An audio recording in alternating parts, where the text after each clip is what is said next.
S&P officially at all-time highs. I am out of my short positions. Not, I mean, a very comfortable loss this morning, guys. You guys know this. I was up at 1 p.m. So by the time I got up, it was more like we talked about last night, just a reset thing. I was like, I'm just gonna get out, even if it's up. I had added on a little bit yesterday. For added on shorts. I was in management mode, right? So no new lows. And then with a hectic morning and night, anyway, here we are. So I just closed it all. Took the L, starting fresh. I may jump in short for a pullback if that's the play tomorrow. And I say that because we are above the expected move. So if we're going to rein it back in, intraday, no big deal. Intraday trades, obviously very different from my swing trades. I can a lot more nimble with those decisions. 15 minutes trend, we're headed south. I'm short. We're going up. I'm long. But right now, at this point, whether I'm short or not, I'm buying the dip whenever we get one. It looks like I'm starting to think this is probably all the trouble we're going to see.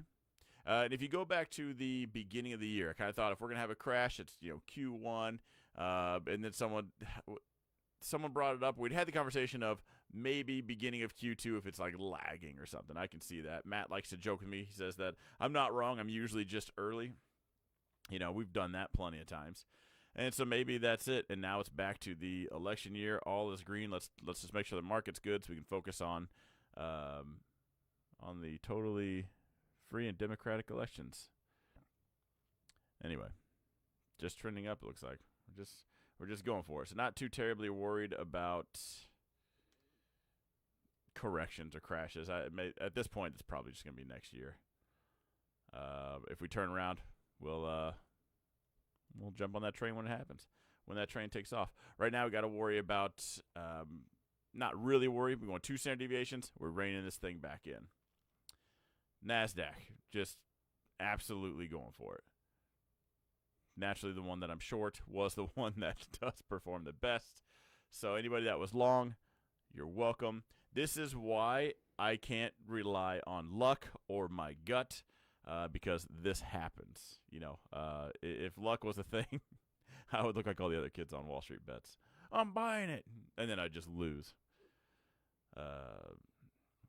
Anyway, someone in the YouTube comments was like, they even said it. They go, you've told so many people if it's going from the lower left to the upper right at all-time highs, why are you shorting it? And here you are shorting it, and yep, yeah, that's it. 100% what it was, too. Let's just go short for the sake of it. Russell's still looking good. As far as any of them goes, I would rather go long the Russell right now. The other two, I think, are a bit overbought. This, a little bit more systematic. We've seen a little bit more control as far as this goes, if I can even say that. So if there's one to go long, not with any more safety or anything like that, but just a little bit, I feel easier, would be the Russell.